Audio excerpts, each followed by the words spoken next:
The modern world of trade and industry demands that the mind of man should no longer be a neglected instrument, but should itself become the central object of inquiry.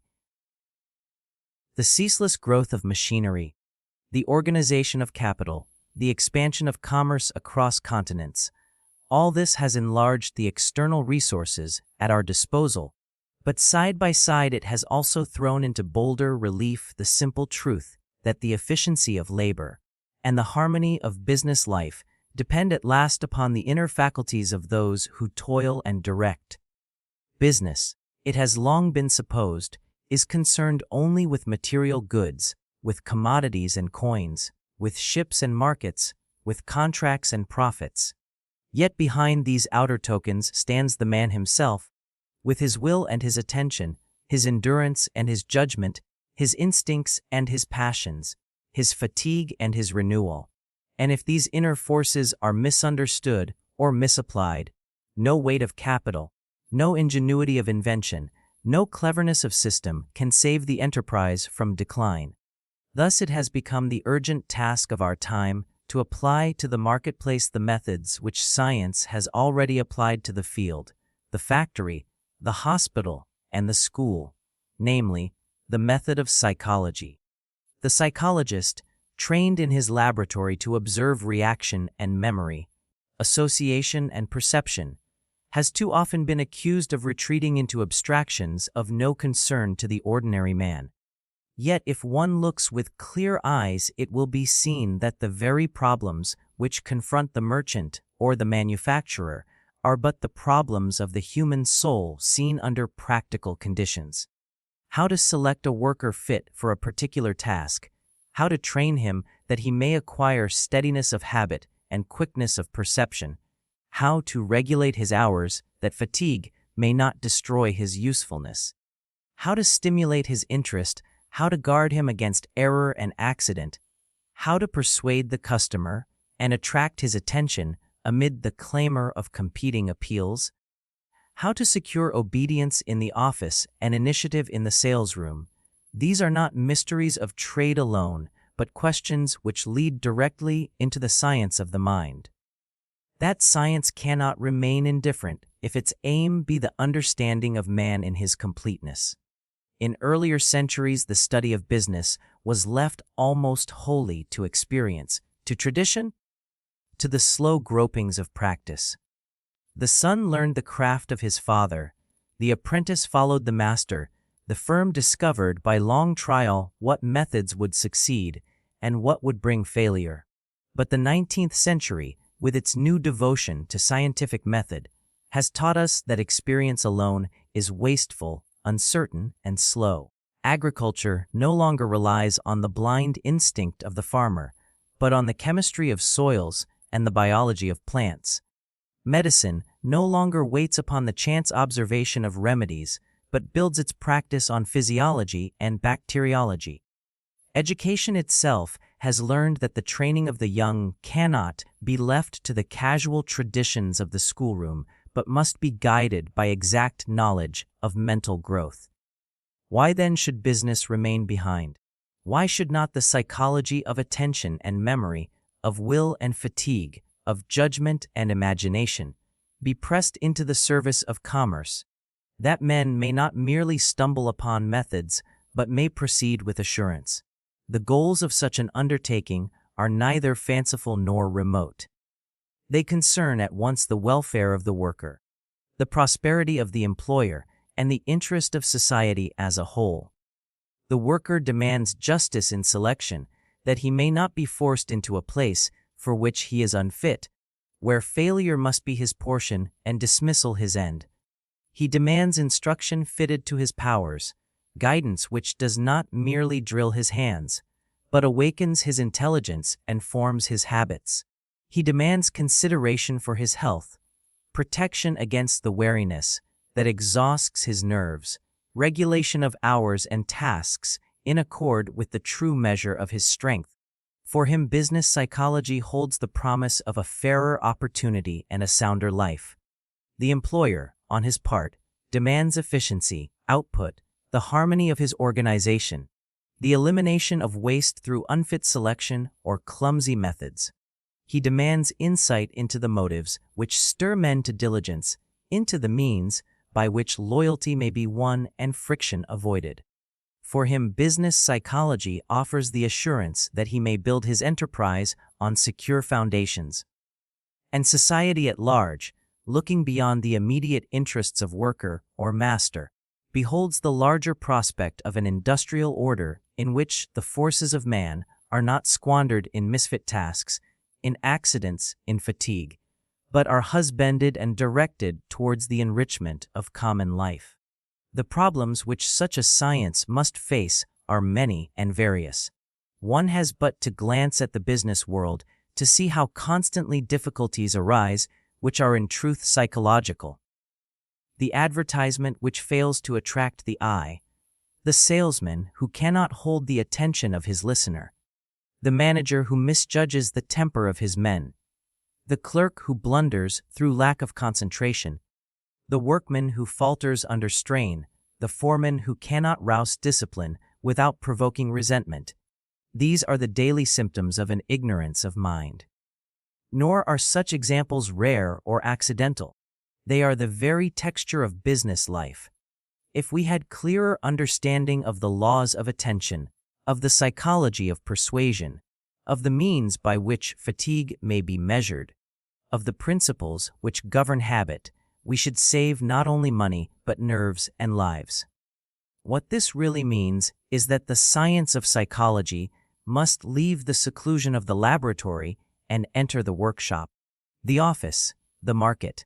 It is not enough to study the flicker of lights on a revolving disc or the memory of nonsense syllables in the student's brain. Valuable as these may be in their place, the time has come to test reaction in the factory, to observe suggestion in the sales room, to measure fatigue at the machine, to analyze error in the bookkeeping, to trace imagination in the advertisement. In short, psychology must become applied psychology, and of its many applications none is more urgent, more promising, more far-reaching than the application to business. It is natural that objections should arise. Some will declare that psychology is too uncertain, too speculative, too immature to be trusted with the practical interests of commerce. Yet to such we may reply that the same reproach was once cast upon chemistry and upon physiology, and that if pioneers had waited till every doubt was resolved, mankind would still be in ignorance of steam and electricity, of sanitation and vaccination. Others will contend that the personal experience of the businessman is a safer guide than the calculations of the psychologist. But we may answer that personal experience, while valuable, is limited, often misleading, and always costly. The psychologist does not propose to displace it, but to support it, to clarify it, to organize it into law. The physician too relies on his experience with the sick, but who would deny him the aid of physiology and pathology? Why then should not the businessman welcome the aid of psychology? The problems, it must be confessed, are not simple. The mind is more elusive than the body. Its energies cannot be weighed like coal or measured like steam. Yet the psychologist has devised methods by which attention can be recorded, fatigue plotted, memory tested, reaction times measured, errors classified, motives analyzed. Already experiments have shown that men differ widely in the rapidity and accuracy of their perceptions, in the steadiness of their attention, in the resistance of their nerves to strain. Already it has been proved that the arrangement of type in a newspaper, the color of a poster, the form of a trademark, can be tested for their power to arrest attention. Already studies of accident and fatigue have revealed the laws which govern safety and efficiency. These beginnings are but a promise of what a systematic business psychology may achieve. The present work, therefore, does not pretend to exhaust the field, but seeks only to mark out its boundaries and to indicate its importance. It is written in the conviction that the industrial life of nations will more and more depend, not merely on the invention of machines and the discovery of markets, but on the wise use of human forces. A nation which squanders the energies of its workers in ill-chosen tasks, in needless fatigue, in preventable accidents, cannot hope to maintain its strength in the competition of the world. But a nation which studies the psychology of work, which applies scientific method to the problems of business, which guards the health and develops the faculties of its men, will move with surer step to prosperity. If, therefore, the present book shall succeed in awakening the interest of psychologists in business and of business men in psychology, if it shall persuade even a few to see that between the laboratory and the marketplace there is no impassable gulf, but rather a fruitful field of cooperation, then it will not have been written in vain. The first condition of business efficiency lies in the recognition that every human being who enters the workshop or the office brings with him a certain store of natural capacities, definite in their measure, peculiar in their combination, and irrevocable in their limits. No organization of machinery, no perfection of system, no strictness of discipline can wholly make good what nature has withheld. Yet equally, no indifference to selection, no blindness to differences, no careless shuffling of men into places where they do not belong, can fail to waste powers that might have proved invaluable had they been rightly directed. It is here that psychology finds its immediate task, for the analysis of ability, the discovery of individual difference, the measurement of aptitude, and the adjustment of task to talent are the very problems with which the science of mind is equipped to deal. In the older conception of labor, all men were regarded as substantially alike. The workman was expected to obey the rule, to follow the process, to give his energy without question of its quality. If he failed, the blame was laid upon his laziness or his perversity. It was assumed that every task was equally possible to every one, and that the good worker was he who tried hard enough. But science has slowly taught us that men differ from the outset in ways far deeper than mere diligence, and that their success or failure depends upon natural gifts, as surely as the plant's growth depends upon the soil in which it is set. One man perceives quickly, but soon wearies. Another is slow in grasp, but steady in endurance. One is keen of eye and hand, exact and precise in small movements. Another is clumsy with detail, but fertile in ideas. One is fitted for tasks demanding patience and repetition, another for those which call for imagination and initiative. These differences are not accidents. They are the very essence of individuality. The psychologist has undertaken to study these differences not by casual impression, but by methodical experiment. The instruments of the laboratory, devised to measure the swiftness of reaction, the accuracy of perception, the steadiness of attention, the capacity of memory, the delicacy of discrimination, have revealed with striking clearness how wide is the range of human endowment. If 100 men are asked to press a key as soon as they hear a sound, some will respond in less than 1/10 of a second, others will require 2 or 3/10. If 100 men are asked to compare the lengths of lines or the weights of objects, the judgments of some will be almost infallible, while others will blunder at every turn. If 100 men are asked to repeat a series of numbers or to learn a list of words, some will retain with ease and others will forget at once. These are not trivial differences. They mean that one man may excel in a task where another must necessarily fail. The problem of business is to recognize such facts and to apply them in the selection of workers. It is folly to place a man with slow reactions in a position where instant decision is required. It is waste to set a man of imagination to endless repetition of mechanical routine. Yet such mismatching has been the rule rather than the exception. The consequence has been failure, dismissal, discontent, and the loss alike of capital and of human happiness. If psychology can provide methods by which abilities are tested before employment, if it can supply scales of aptitude whereby men are placed in positions suited to their powers, it will save infinite suffering and enormous waste. The individual differences of men extend beyond mere capacity. They touch also upon disposition, temperament, and character. There are those who are easily distracted and those who hold attention with iron grip, those who yield readily to suggestion, and those who resist with stubborn independence, those who are timid and hesitant, those who are bold and venturesome, those who are scrupulous in detail, those who are careless but rapid. Every office and every workshop displays such contrasts, and every failure to take them into account means disorder and inefficiency. The foreman who cannot see that one of his men requires continual encouragement while another requires steady restraint. The manager who fails to notice that one clerk works best alone and another best in company. The merchant who treats all customers as though they were of one temper are blind to the very conditions of success. Here again psychology steps in with its analysis of types and temperaments, its tests of suggestibility and persistence, its experiments upon courage and caution. What once was guesswork may now become knowledge. It is not enough, however, to observe these differences in general terms. The demand of business is for quantitative measurement.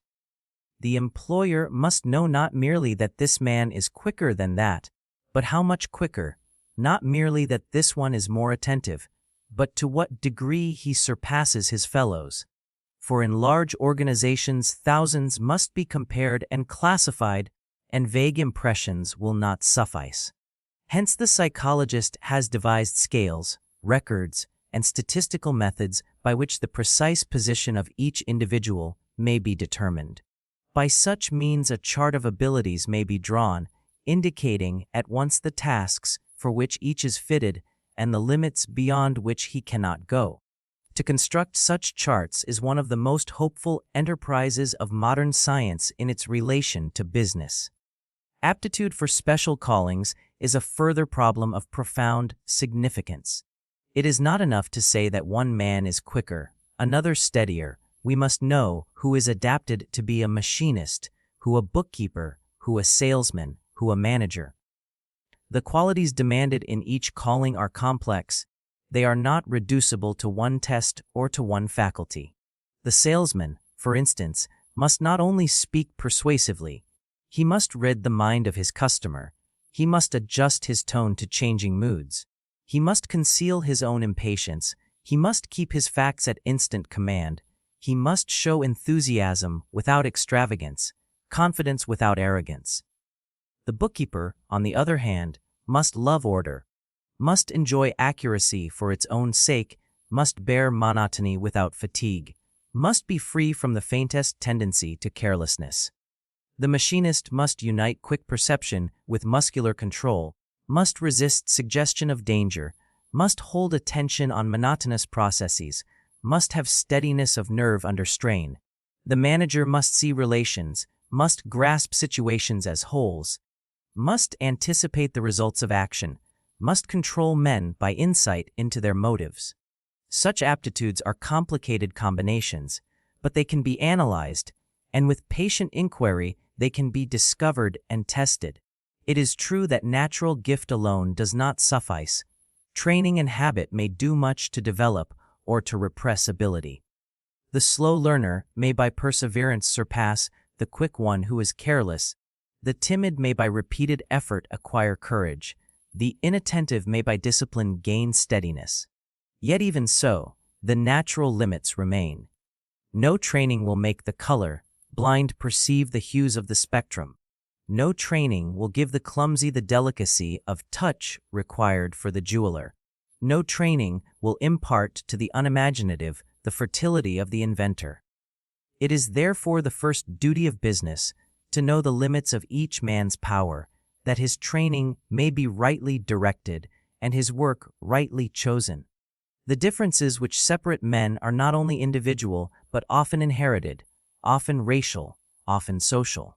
Families produce certain types of ability, nations show characteristic gifts, classes reveal persistent temperaments. the psychology of such larger groups has its bearing on business. For in dealing with labor on a vast scale, the manager cannot ignore the collective character of those he employs. Yet here lies danger, for generalizations are too easily drawn and applied to individuals without discrimination. The true lesson of psychology is that while groups may have tendencies, each man must be measured for himself. Each must be tested, each must be given his chance. Science abhors prejudice and demands exact knowledge. Nor should it be forgotten that the human element in work is not a mere matter of natural capacity. It is also a matter of health, of bodily condition, of nervous strength. The same man may be quick today and slow tomorrow, attentive in the morning and careless in the afternoon, vigorous at the age of 20 and feeble at 40. Fatigue, disease, overstrain, and monotony may reduce his powers far below their natural level. Hence the psychology of work must join hands with physiology, must take account of nutrition, of sleep, of rest, of recreation, of the hygiene of the body. To measure ability without regard to such influences would be to mistake the shadow for the substance. Yet if these conditions are controlled, if fatigue is prevented and health maintained, the full measure of ability may be secured, and the man may do the work for which he was fitted by nature. The adjustment of men to tasks, then, is the great aim, and it is one in which every interest of business and of humanity converge. The employer gains efficiency, the worker gains satisfaction, society gains prosperity. To put the wrong man in the wrong place is not only a blunder of management, but a crime against the individual and a loss to the community. To discover aptitudes, to measure abilities, to classify men by their powers, is to fulfill in industry the same principle which modern science has fulfilled in agriculture, in medicine, in education, namely, the principle that knowledge must guide practice. The day has passed when chance and prejudice may determine the fate of men. The day is come when science must take its rightful place in the service of business. The work is but begun. Much remains to be tested, to be measured, to be understood. But the outlines are clear, the possibilities are vast. Psychology has already shown that men differ profoundly in their powers, that these powers can be measured, that aptitudes can be analyzed, that training has limits, that health conditions performance. With such foundations laid, the future of business psychology is assured. It will not only save the waste of misfit labor, it will not only increase the output of industry, it will also bring dignity and content to the worker, justice to the employer, and strength to the state. For in the end, the human element is the central element, and to neglect it is to neglect the very heart of business itself.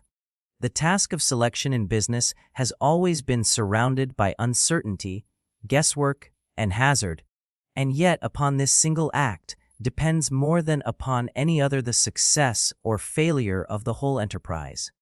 To choose a man rightly for his work is to give direction to all that follows, for in the right choice lies efficiency, contentment, harmony, and gain, while in the wrong choice lie waste, discontent, failure, and loss.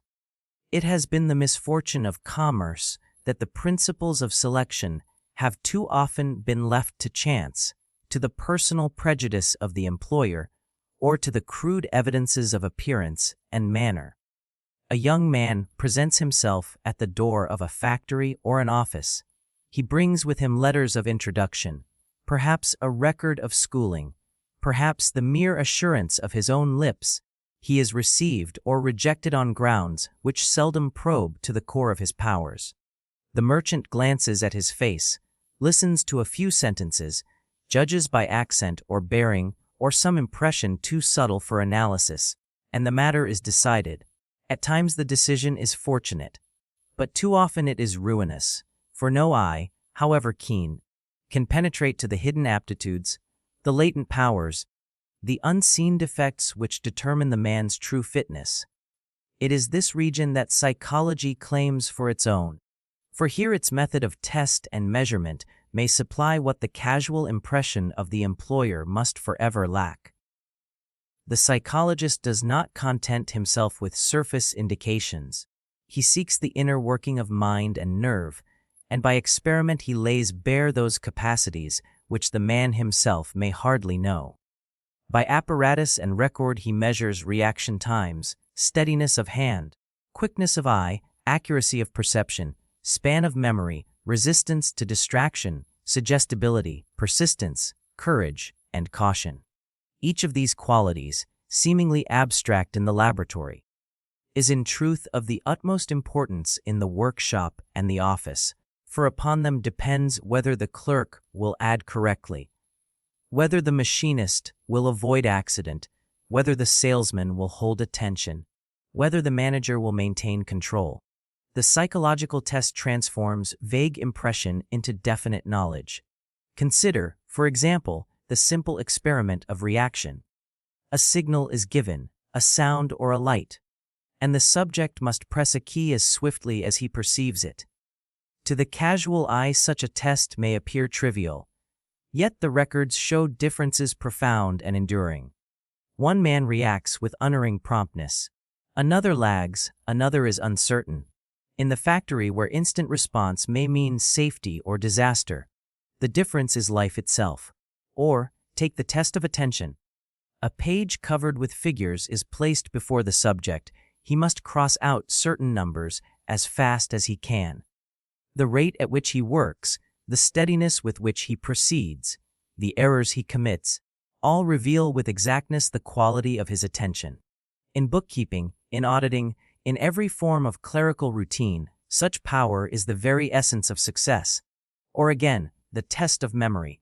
A series of words, of numbers, of figures is given, the subject must recall them. At once we discover the capacity of the mind to hold and reproduce, a capacity without which no salesman can carry the facts of his trade, no clerk the details of his account, no manager the issues of his office. These tests are not idle curiosities of the laboratory, they are practical instruments of selection. They can be applied to groups of workers. They can be arranged in brief series. They can be recorded with speed and certainty. They reveal what no school certificate, no reference, no personal impression can reveal: the actual working power of the mind in its relation to the tasks of business.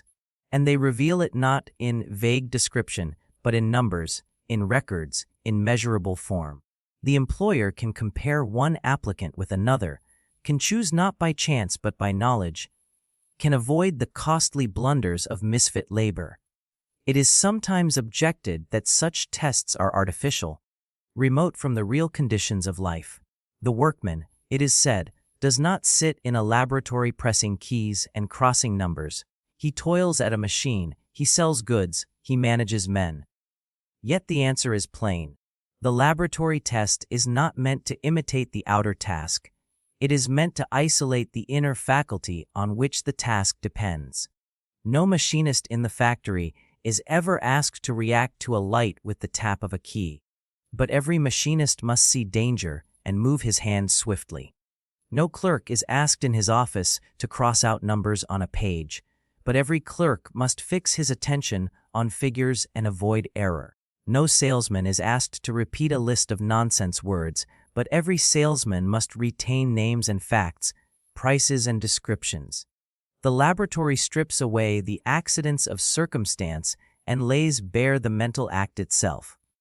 It is like the physician who tests the heart by listening to its beat, who tests the lung by measuring its breath. The man is not asked in daily life to blow through a tube or to clasp a dynamometer, but by such simple means his inner strength is made known. In like manner, psychology employs its instruments not to mimic business, but to reveal the man. The use of psychological tests in selection has already passed beyond the stage of theory. In many factories and offices of Europe and America, experiments have been made, and the results have justified the hopes of science. Men chosen by test have proved superior in accuracy, in steadiness, in output, to those chosen by chance. Accidents have been reduced, errors diminished. Waste prevented, efficiency increased. In the selection of railway employees, of telegraph operators, of telephone girls, of clerks, of salesmen, the methods of psychology have shown their power. They are not infallible, they cannot guarantee perfection, but they replace the darkness of ignorance by the light of knowledge, and they point the way to further progress. It is not, however, enough to test the individual qualities one by one. The true task is to combine them into a picture of the whole man, to see how his powers unite, to judge the proportion of his faculties. A man may have quick reactions but weak memory, strong attention but little imagination, boldness but little caution. The combination may fit him for one post and unfit him for another. The science of selection must therefore construct profiles of ability, charts of faculty, in which the interplay of qualities is revealed. To build such profiles is a task of patience and subtlety. But it is a task which psychology has already begun. By comparing the records of men successful in given callings with the records of men unsuccessful, it becomes possible to mark out the pattern of ability which each calling demands. The salesman who succeeds shows one pattern, the bookkeeper another, the machinist another, the manager another. To match the candidate's record with the pattern required is the essence of scientific selection. In the process of such work, new problems arise. It is seen, for instance, that success does not depend upon maximum ability in every quality, but upon the right balance. The man of lightning reactions may be unsafe if he lacks caution. The man of perfect memory may be useless if he lacks initiative. The man of tireless attention may fail if he lacks imagination. The psychologist must therefore look not merely for the strongest quality, but for the right harmony. Just as in music the loudest note is not the best, but the fitting note, so in ability the greatest faculty may be a defect if it stands alone. The art of selection is thus the art of harmony, the science of proportion. The practical application of these principles demands organization. It is not enough for a few laboratories to conduct experiments. The tests must be systematized, simplified, made accessible to employers everywhere. They must be standardized so that the record of one office can be compared with that of another, so that the meaning of each score is known, so that employers may have confidence in the results. They must be reduced to brief forms, that they may be applied without loss of time, that they may be given to many at once, that they may enter into the routine of employment as naturally as the signing of a contract.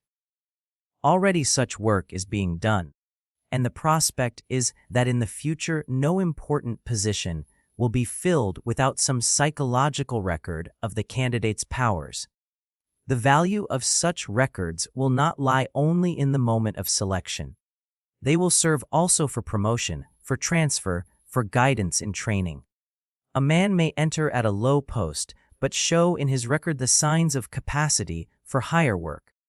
He may be promoted with assurance where otherwise he might be overlooked. Another may show unfitness for his place, but fitness for another. He may be transferred instead of dismissed.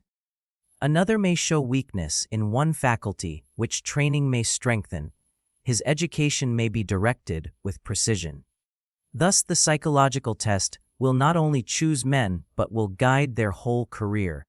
Nor will the value be confined to the employer, it will extend to the worker himself. He will no longer be cast into tasks for which he is unfit, to struggle and fail, to suffer dismissal and disgrace. He will be directed to the work which suits him, where success will be his, where contentment will be possible. He will know his own powers, his own limits, his own opportunities. The bitterness of misfit labor will be diminished, the dignity of work will be increased, the sense of justice will be strengthened. Society too will profit, for the waste of human energy will be checked, the production of wealth increased, the harmony of industry improved. A science which serves at once the employer, the worker, and society has indeed fulfilled its duty. The skeptic may still object that the subtleties of the mind are too delicate for measurement, that the variety of tasks is too great for classification, that the interference of science may hamper instead of helping. But such objections were raised against every science in its beginning, against chemistry in the factory, against physiology in the hospital, against pedagogy in the school. Experience has proved them vain. The method of test and record, of experiment and measurement, is the method by which modern life has advanced, and it will advance by no other. Business cannot forever remain the realm of guesswork while all else is guided by science. It must accept the new instrument, it must learn to use it, it must reap the harvest of its truth. In the end, the principle is simple. Each man has powers definite in their measure, peculiar in their combination. Each task has demands definite in their kind, peculiar in their arrangement. The art of selection is to match the powers with the demands, the man with the task. Psychology provides the means. To neglect them is to waste and to blunder, to employ them is to prosper and to save. The future of business selection lies not in chance but in science, not in prejudice but in knowledge, not in guesswork but in psychology. The limits of human strength are as real in business as the limits of machinery, and to ignore them is to court failure no less surely than if the engineer neglected the pressure gauge of his boiler or the bearings of his engine. The mind of man is not a reservoir of inexhaustible energy, but a living organ whose powers wax and wane, whose vigor demands periods of renewal, whose attention must be guarded, and whose fatigue must be measured if industry is to reap its full harvest. Yet it has been the custom of commerce to treat mental power as though it were elastic without end, to exact unceasing toil, to multiply hours, to drive men to exhaustion, and then to wonder at accidents, mistakes, quarrels, and collapse.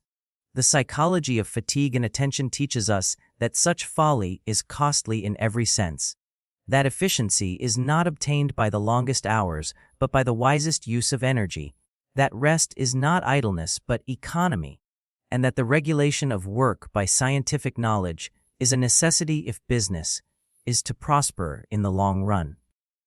Mental fatigue is not a vague complaint of the weary, but a definite process of the nervous system, as certain in its effects as the depletion of a battery or the cooling of a fire. Experiments have shown that the power of attention, of memory, of judgment declines with continuous strain. The schoolboy who works at his sums for an hour may solve them swiftly at first, but slowly and inaccurately at last. The clerk who adds columns of figures may at the beginning be sure and rapid, but after long effort grows uncertain, commits errors, and loses time. The telegraph operator who at the opening of the day transmits messages with speed and clearness becomes halting and confused when fatigue steals upon him. Such facts have been proved beyond question by psychological records, and they are confirmed daily in every office and workshop. To deny them is to deny the testimony of science and of life itself. The nature of fatigue is not only decline of output, but change of quality. The tired man does not merely work more slowly, he works differently. His attention wanders, his memory fails, his will weakens, his irritability increases, his caution diminishes. He becomes liable to mistakes, to accidents, to quarrels. The accidents of railways and factories, so often attributed to carelessness or stupidity, are in truth very largely the result of fatigue. The motorman who misjudges a signal, the machinist who lets his hand slip, the clerk who misplaces a figure, are not wholly to blame. The blame lies in part upon the system which demanded effort beyond the safe limit of nerve and muscle. Every accident is a loss not only to the individual, but to the employer and to society.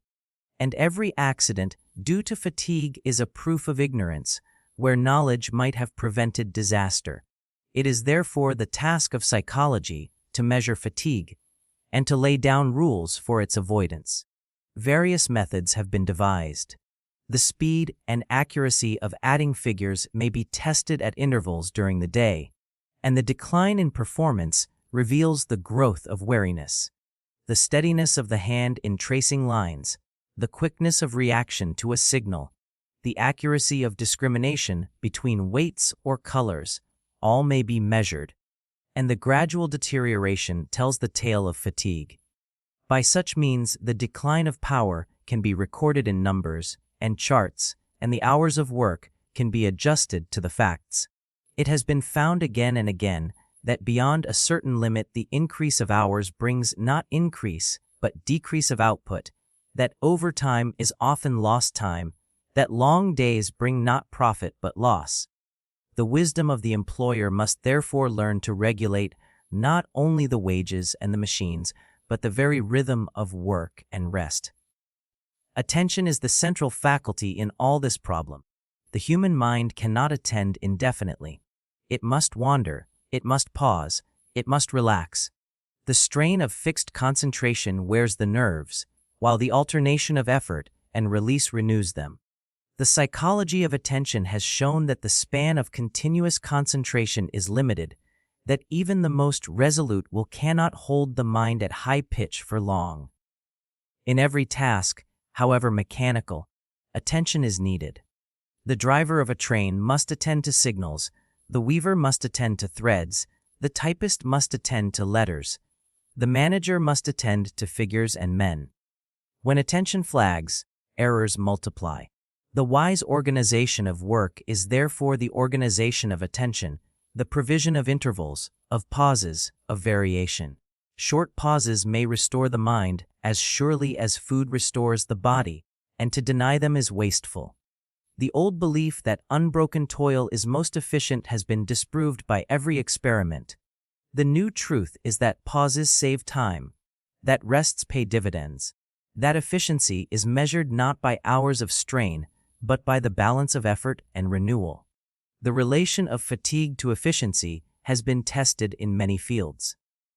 In schools, it has been shown that children learn most in the early hours of the morning, less in the late hours, and least of all in the weary time of the afternoon.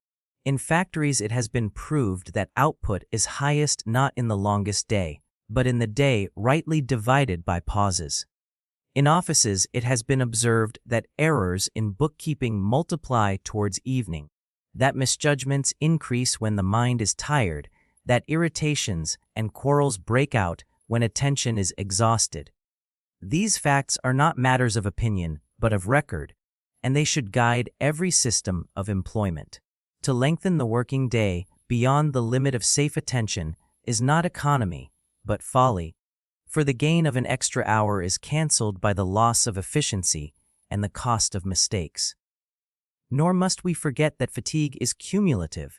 The man who works beyond his strength today does not recover wholly by tomorrow. He carries with him the burden of exhaustion, and the new day begins at a lower level. Week by week, month by month, the decline may deepen until breakdown comes. The loss to industry is not merely in daily mistakes, but in permanent inefficiency, in illness, in dismissal, in incapacity. The man who might have served for 30 years is worn out in 10, and the cost is incalculable. It is therefore the duty of business not only to prevent daily accidents, but to guard the long health of its workers. To see that fatigue is not allowed to undermine the foundations of strength. The question of rest thus becomes a question of economy. Rest is not luxury, it is not indulgence, it is not waste, it is investment. The hours of sleep, of pause, of recreation, of holiday are as necessary to efficiency as the hours of toil. The wise employer provides them not merely for the sake of his men, but for the sake of his enterprise. He knows that a contented and vigorous staff is more profitable than a weary and resentful one. He knows that to grant pauses is to gain in the end, that to shorten hours may lengthen years, that to respect the limits of human strength is to secure the highest return from human energy. The psychology of fatigue has also revealed that monotony is a chief cause of weariness. The same movement repeated endlessly, The same figures added hour by hour, the same words spoken again and again, exhaust the mind by their very sameness. The nerves crave change, the attention demands variety. A new task, even if equally difficult, may refresh by its difference. It is therefore good economy to vary work, to alternate tasks, to relieve monotony. The clerk may be set at one duty for part of the day and at another for the rest. The machinist may change from one process to another. The salesman may be relieved by periods of recording and ordering. Such variation saves fatigue, restores attention, and increases output. The management of fatigue and attention is not only a question of humanity, but a question of profit. The employer who disregards it pays in accidents, in errors, in inefficiency, in discontent, in loss of health, in early breakdown of his staff. The employer who regards it gains in safety, in accuracy, in vigor, in loyalty, in the long life of his men. The science of psychology provides the means of knowledge, the tests of fatigue, the records of attention, the proof of efficiency. To neglect them is to remain in the darkness of guesswork. To use them is to enter the light of science. The implications for business are profound. Hours of labor must be fixed not by tradition, but by experiment. Pauses must be introduced not by caprice, but by measurement. Tasks must be varied not by chance, but by knowledge of monotony. Rest must be valued not as indulgence, but as necessity. Attention must be trained. Fatigue must be measured. Efficiency must be secured by the wise rhythm of work and renewal.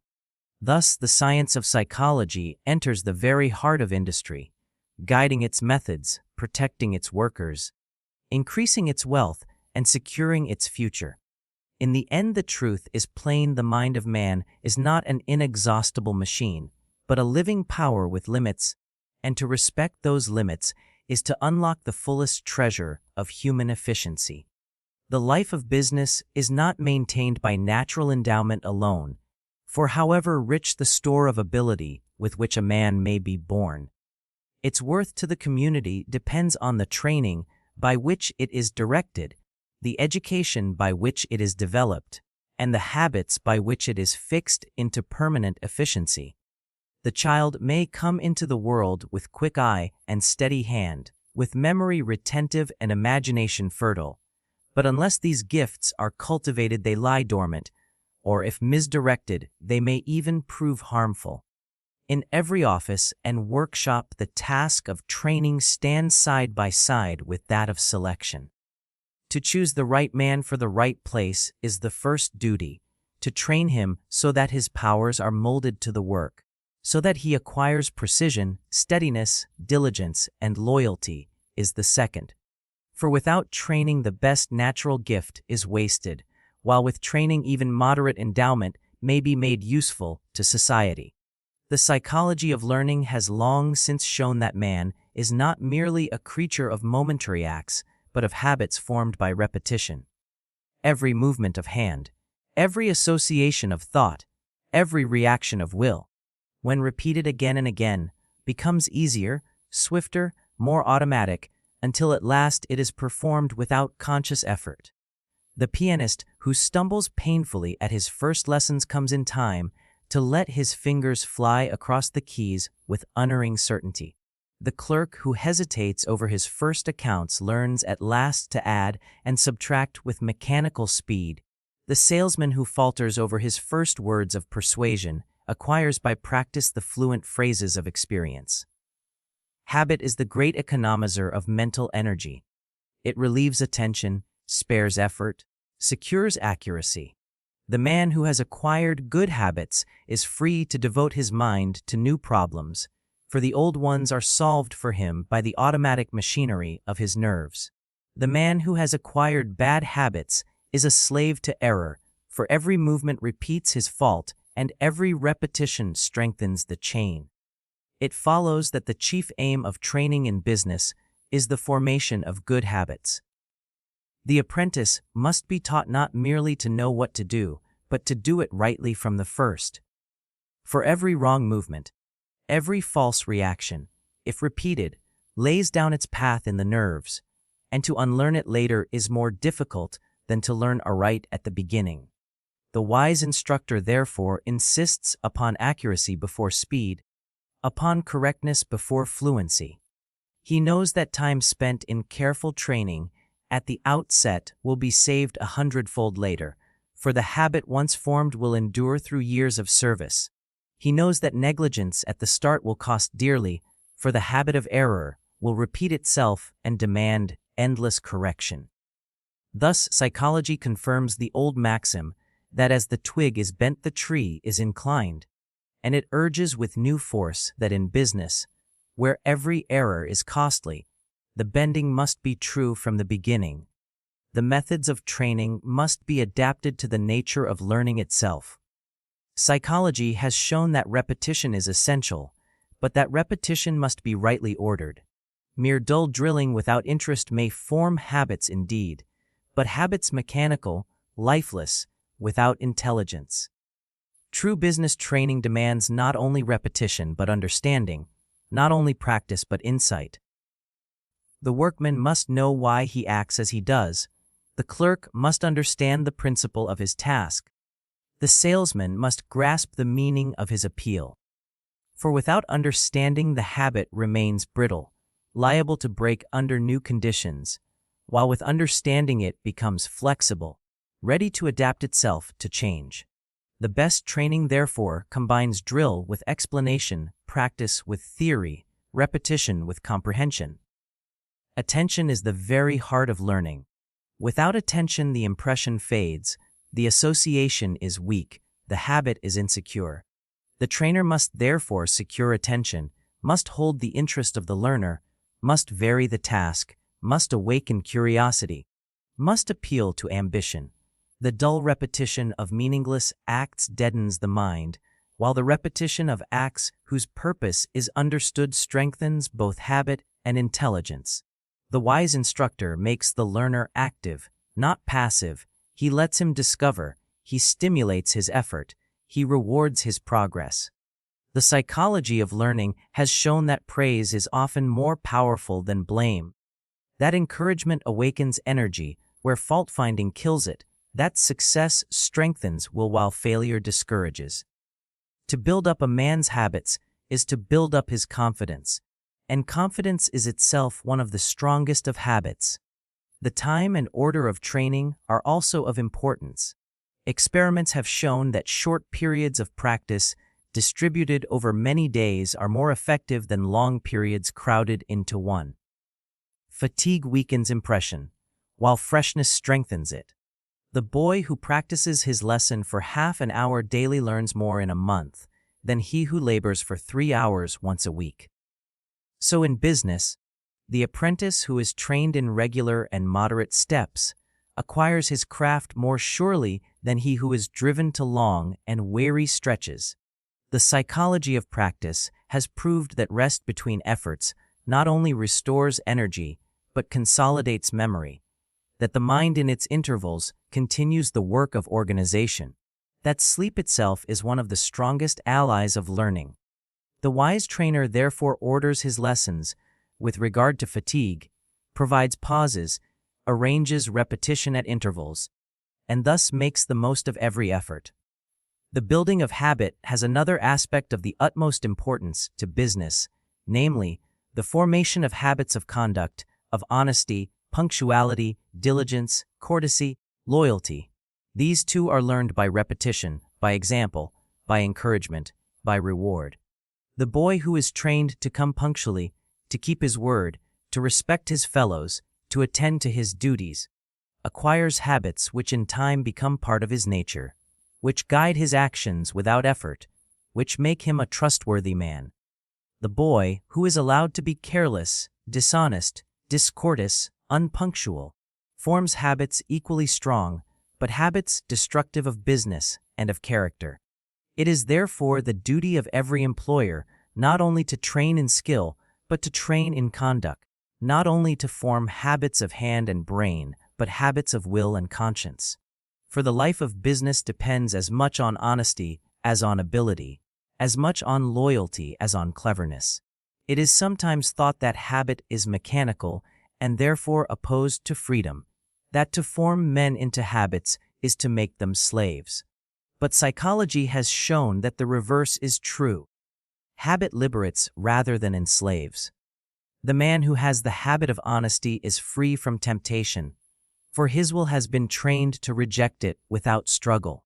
The man who has the habit of punctuality is free from confusion, for his life runs in order without effort. The man who has the habit of diligence is free from idleness, for work comes to him naturally. It is the man without good habits who is the slave, driven by impulse, distracted by every temptation, compelled to waste his energy in constant struggle. The habit-trained man is free to use his mind on higher tasks, for the lower are cared for by his established ways. Thus the formation of habit is not the enemy, but the ally of freedom.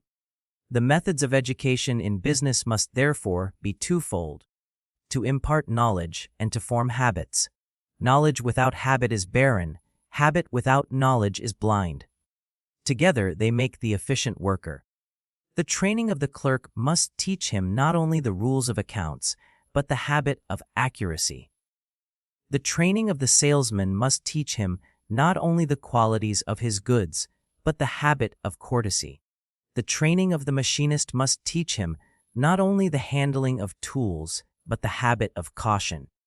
The training of the manager must teach him not only the theory of organization, but the habit of fairness. In every case, the union of knowledge and habit is the goal. The psychology of education has also shown that imitation plays a great part in learning. The young learn not only by precept but by example. The apprentice copies the master, the clerk follows the elder, the salesman repeats the manner of his chief. It is therefore of the highest importance that the examples set in the workshop and the office should be good. A single careless superior may spread habits of negligence through a whole staff. A single dishonest manager may corrupt a whole department. The employer must remember that he is not only ruler but model, not only commander but teacher, and that every act of his is imitated by those who follow him. The responsibility is heavy, but the reward is great, for by setting true examples he builds up a tradition of honesty and diligence which endures for generations. Education in business must be continuous. It is not enough to train the apprentice and leave him. The world changes, methods alter, machines improve, markets expand. The worker must be kept in touch with these changes, must learn new processes, must form new habits. The wise employer provides instruction, not only at the beginning but throughout the career, provides lectures, classes, demonstrations, opportunities for study. He knows that the mind which ceases to learn ceases to grow, that the man who stops his training falls behind, that the habit of learning itself is one of the most valuable of habits. The psychology of education has shown that even in later years men can learn, that memory and attention may be trained, that new habits may be acquired. It is therefore folly to imagine that education ends with youth. It is the duty of business to maintain it through life. In all this the aim is clear: to select the right man, to train him aright, to form his habits of skill and of conduct, to continue his education through life, is to build up not only the efficiency of the enterprise, but the dignity of labor, the content of the worker, the prosperity of society. Psychology provides the principles, business must provide the practice. Together they can transform industry from a field of waste and chance into a field of order and knowledge. The future of business education lies not in tradition and rule of thumb, but in science and understanding, not in mere drill, but in intelligent habit, not in compulsion, but in interest and confidence. For man is not merely a machine to be driven, but a mind to be trained, a character to be formed, a will to be strengthened. To know how he learns, how he forms habits, how he is educated, is to hold the key to his efficiency and to the future of business itself. The relation of man to man in business is never merely mechanical. It is not enough that the worker should possess ability. that he should have been rightly selected, that he should have been trained to good habits. His actions, his diligence, his loyalty, his very output depend upon influences more subtle, influences which spring from suggestion, from persuasion, from the motives which stir his heart. No factory, no office, no warehouse is a mere collection of machines guided by mechanical laws. It is a society of men, each with his imagination, his desires, his impulses, his fears. To guide such a society is to guide not only hands but minds, not only habits but wills. Psychology, in turning its attention to business, must therefore study the forces of suggestion, the arts of persuasion, the laws of motivation, for upon these depends the harmony and vigor of industrial life. Suggestion is one of the most pervasive of these forces. It works without command, without reasoning, often without awareness. A man finds himself doing what another expects of him, believing what another hints to him, imitating what another shows to him. The power of example is one form of suggestion, the power of the crowd another, the tone of authority a third. The worker who sees his fellows bending diligently to their tasks is unconsciously stirred to diligence himself. The clerk who hears the confidence of his superior feels confidence rise within him. The salesman who approaches the customer with an air of assurance awakens in the customer a corresponding readiness to yield. Suggestion penetrates every corner of business life. It may raise energy, or it may depress it. It may stimulate loyalty, or it may breed discontent. It may inspire confidence, or it may sow suspicion. The psychology of suggestion has shown that men differ in their susceptibility, that some yield readily while others resist, that fatigue increases it while alertness diminishes it, that authority strengthens it while doubt weakens it. To understand such laws is to possess a key to human management. Persuasion differs from suggestion in that it appeals more openly to reason, to feeling, to interest. The salesman persuades when he sets forth the advantages of his goods. The employer persuades when he explains the necessity of extra effort. The manager persuades when he convinces his men of the fairness of a rule. Persuasion does not creep in unnoticed. It addresses the mind, it offers grounds, it appeals to desires. Yet it too is a psychological process governed by laws which may be studied and applied. The order of arguments, the tone of voice, the manner of address, the adaptation to the hearer's mood, the use of illustrations, the emphasis on advantages rather than on duties, all these influence the result. Experiments have shown that the first and last arguments are remembered best, that positive appeals are stronger than negative, that concrete examples persuade more than abstract principles, that repetition fixes conviction. The art of persuasion is not merely an art of rhetoric. It is a science of the mind, and in business its importance cannot be overstated. Motivation is the wider term, which includes both suggestion and persuasion, for it concerns the sources of action, the springs of will, the forces which set men to work and keep them steadfast. The laborer may work for wages, the clerk for promotion, the manager for ambition, the salesman for success, the employer for profit. But beneath all these there lie motives more varied and more subtle. The love of approval, the pride of achievement, the fear of loss, the desire of comfort, the hope of honor, the impulse of rivalry, the craving for security, the instinct of service, all play their part. Each man is moved by a different mixture, each responds to a different call. To understand these motives, to awaken them, to direct them, is the true art of business leadership. For men are not driven like cattle, they are led by their own desires. The wise employer knows how to touch these desires, to make duty into ambition, to make labor into pride, to make the task into the path of self-respect. The foolish employer ignores them and wonders why orders are disobeyed, why zeal is lacking, why discontent spreads. The psychology of suggestion shows itself daily in the discipline of the workshop. The mere presence of the foreman may suffice to secure order. His eye is upon the men, and they obey without conscious reflection. Yet if the foreman is timid, hesitating, uncertain, his suggestion is weak, and the men take liberties. The tone of voice, the firmness of manner, the confidence of bearing, all work as suggestions, often stronger than words themselves. The psychology of persuasion shows itself in the sales room. The buyer is not compelled, he is convinced. The salesman must adapt his words to the mood of his customer, must present his arguments in the right order, must appeal to the desires which are strongest in that moment. The psychology of motivation shows itself in every contract of labor. The promise of wages, the chance of advancement, the recognition of merit, the security of employment, all influence the workers will more powerfully than commands or punishments. The influence of the crowd is one of the most striking forms of suggestion. The individual in the midst of his fellows is not the same as the individual alone. He feels the pressure of common expectation. He yields to the current of common action. He is stirred by the contagion of common emotion.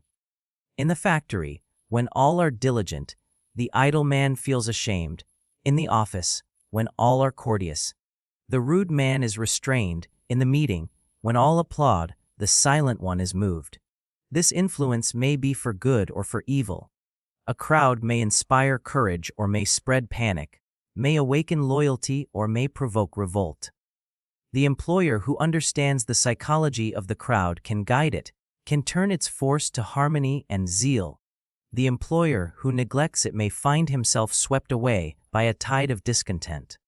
The use of suggestion and persuasion is not limited to the management of workers. It extends to the relation between business and the public. Every advertisement is an appeal to suggestion or persuasion.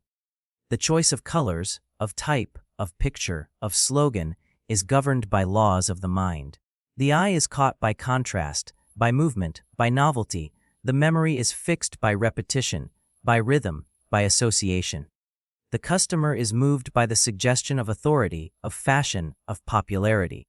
He is persuaded by the enumeration of advantages, by the testimony of others, by the assurance of satisfaction. The psychology of advertising is one of the most developed branches of applied psychology, and its results show how powerful these forces are in determining human conduct. No merchant can afford to ignore them, for in the struggle of competition, he who best understands the laws of suggestion and persuasion will secure the attention, the interest, and the loyalty of the public. Motivation within the workshop is not confined to wages. It has been found again and again that men work not only for money, but for recognition, for honor, for fellowship, for the joy of achievement. The offer of a prize, the praise of a superior, the publication of results, the creation of rivalry between groups all stimulate energy. The psychology of play enters here. Men enjoy contest. They enjoy victory. They enjoy the sense of being first. To set departments in friendly competition, to announce daily or weekly successes, to reward not only in money but in honor, awakens motives deeper than mere pay. It is not that wages are unimportant, they are essential. But beyond them there lies a whole world of motives which psychology reveals and which business may use. To ignore them is to waste power. To use them is to multiply efficiency. Yet care must be taken, for motives may conflict. Rivalry may degenerate into jealousy, ambition into intrigue, suggestion into tyranny, persuasion into deceit. The wise employer must therefore balance motives, must guard against excess, must secure harmony.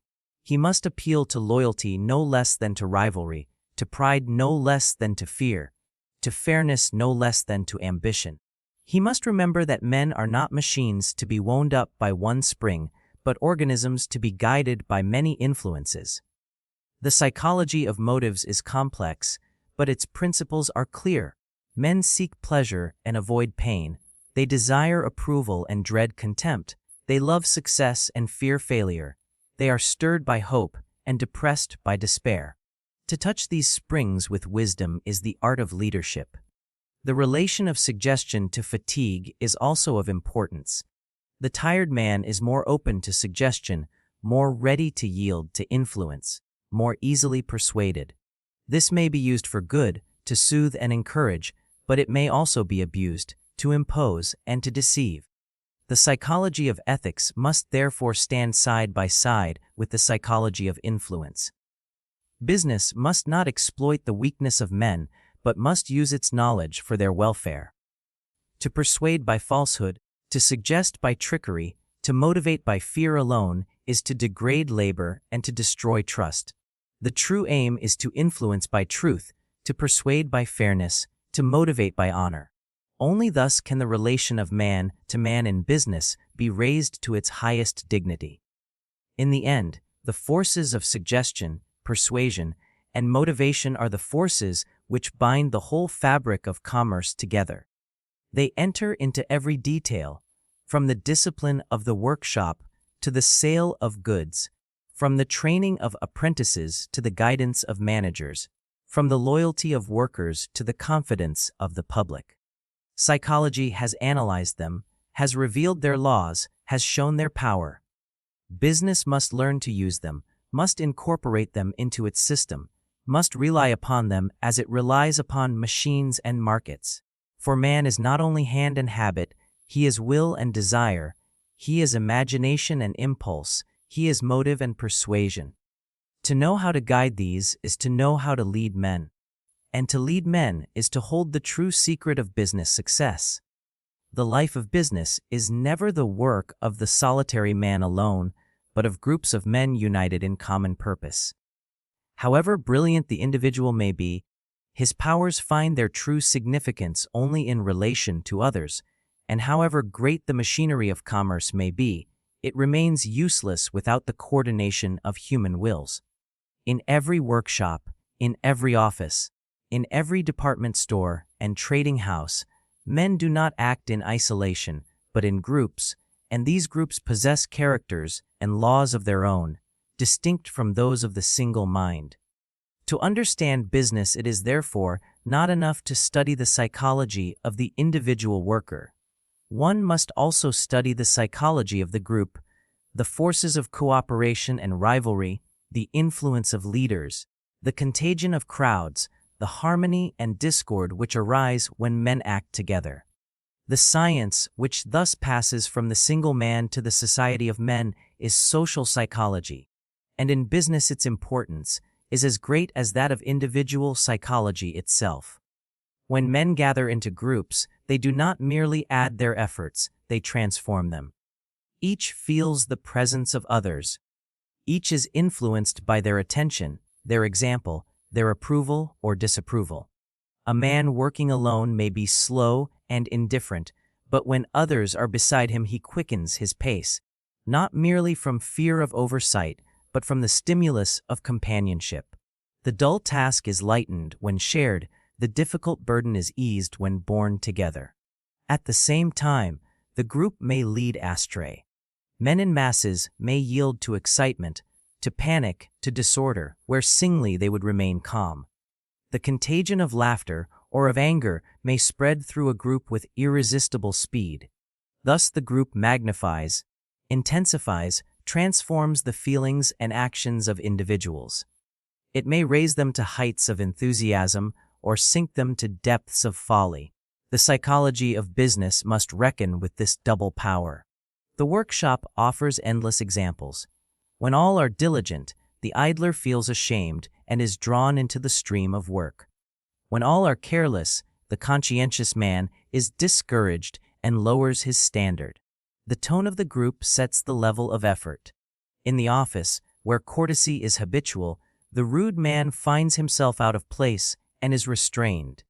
Where negligence is tolerated, even the careful man begins to neglect.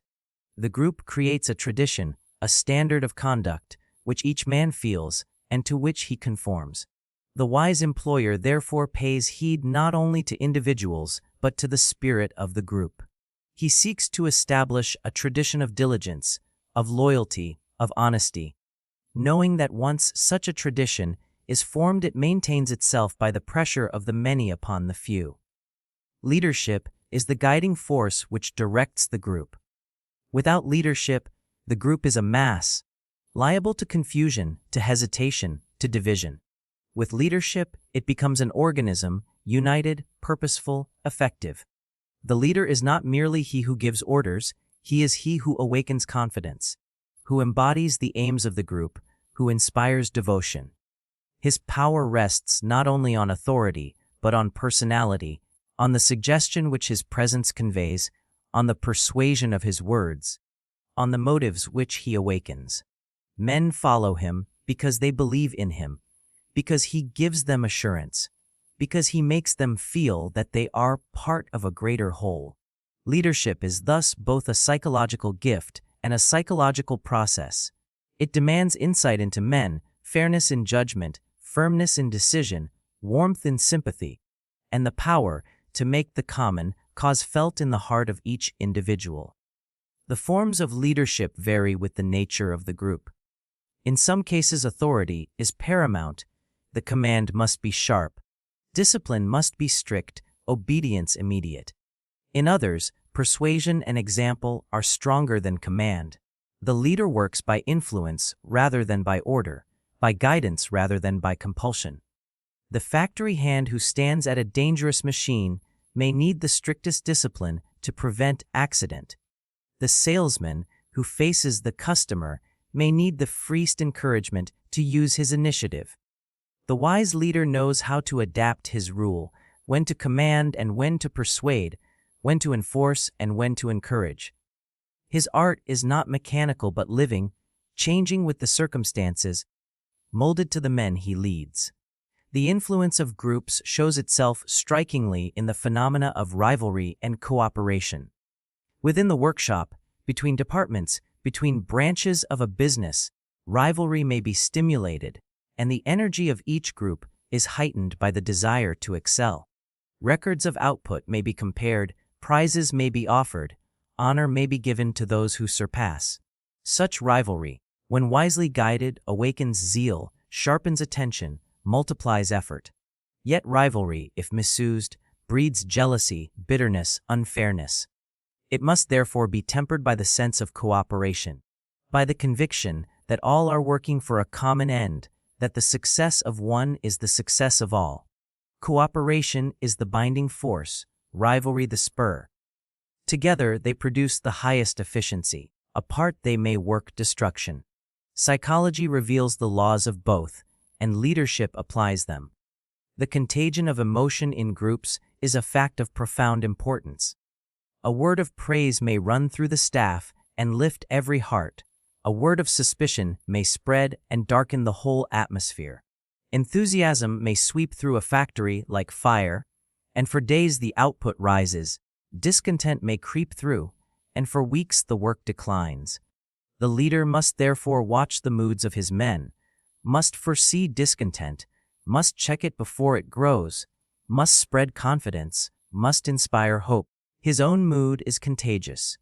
If he is cheerful, firm, courageous, his men reflect it. If he is anxious, irritable, suspicious, they feel it and are disturbed.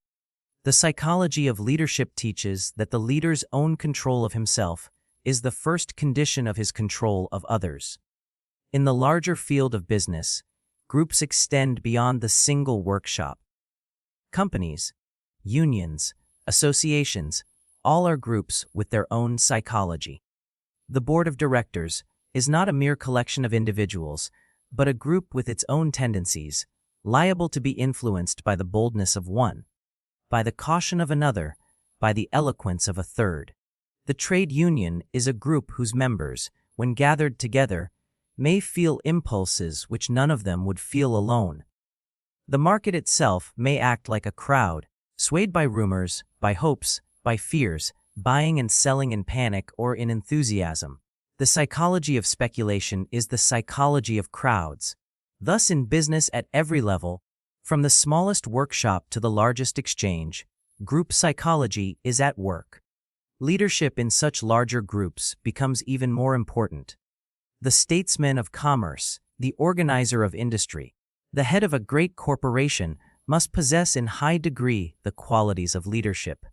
He must see the whole as well as the parts, must inspire confidence not only in individuals but in multitudes, must direct not only by command but by policy, not only by word but by character. His influence is suggestion magnified, persuasion broadened, motivation extended to thousands.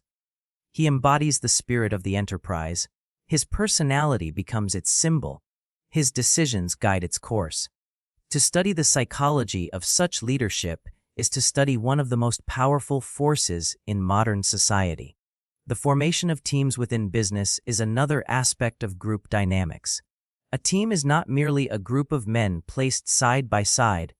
It is a group organized for cooperation, united by common purpose, inspired by loyalty to one another. The team spirit is a psychological creation.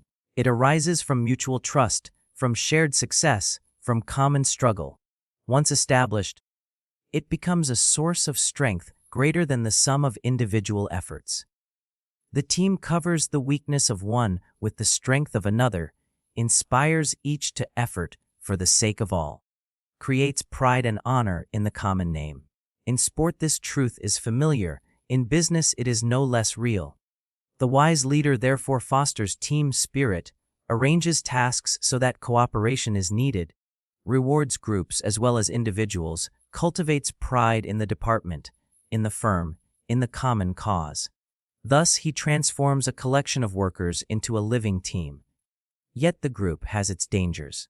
It may suppress individuality, it may crush originality, it may impose mediocrity. The man of ideas may be silenced by the pressure of the many. The timid man may be lost in the crowd.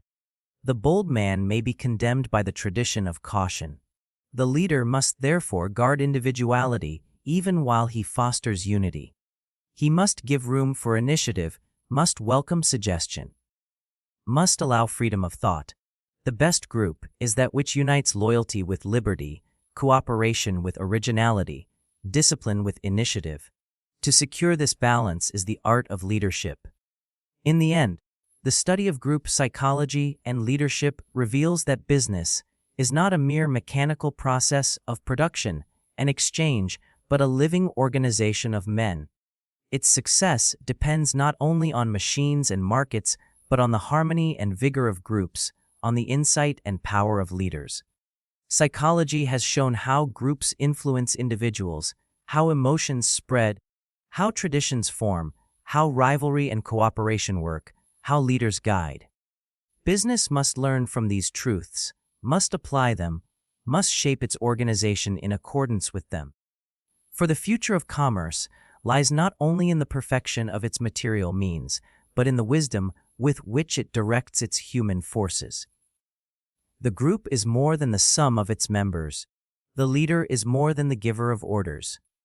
Together they create the soul of business, the spirit of enterprise, the power by which nations prosper. To understand them, to guide them, to ennoble them, is the task of psychology in its service to business. The time has now come to gather together the lessons which have been set forth and to consider how they may be applied in the practical life of commerce. The aim has been to show that the problems of business are in truth problems of the human mind, that psychology, which has studied the laws of attention and memory, of fatigue and habit, of suggestion and persuasion, of group life and leadership, is not a mere speculation for philosophers, but a science of immediate use to merchants and manufacturers, to employers and workers, to the whole structure of industrial society. The question now is how these truths may pass from the laboratory and the lecture room into the office and the workshop, how they may transform the practice of business, how they may be made instruments of prosperity and justice. The first step is recognition. Businessmen must recognize that psychology is real, that it has discovered laws as sure as those of physics, that it has methods as exact as those of chemistry, that its results are not dreams but facts. Too long has the man of commerce thought of the mind as something vague, intangible, incalculable, fit perhaps for poetry but not for practice. Too long has he relied upon guesswork, upon tradition, upon the supposed shrewdness of his own eye.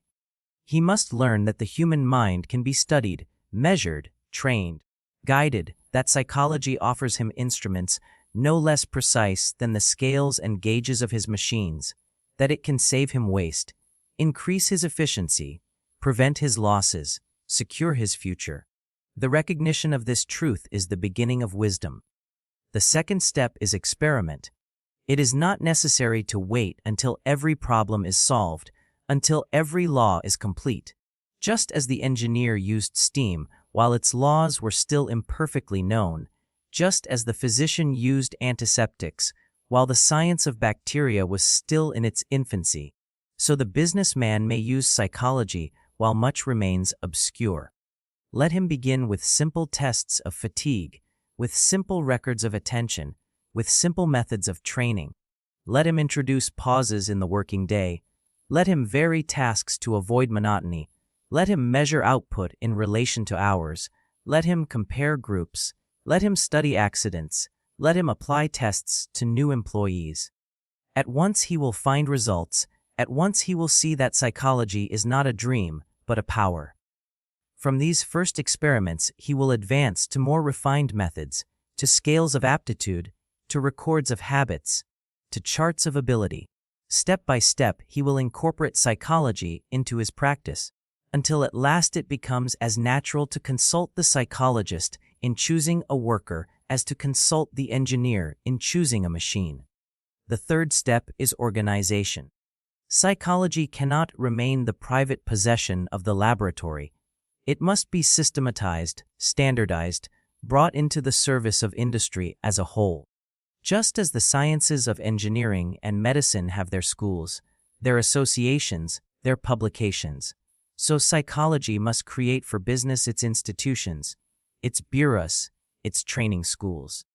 Already the beginnings are seen in various lands, where psychologists and businessmen work together, where tests are prepared, where records are collected, where experience is gathered. The future must see this on a larger scale until no great enterprise is without its department of psychological service, until the education of managers includes the science of the mind, until the methods of psychology are familiar to every employer and every foreman. The applications of business psychology are as various as the problems of industry. In selection, it provides the means of choosing the right man for the right task.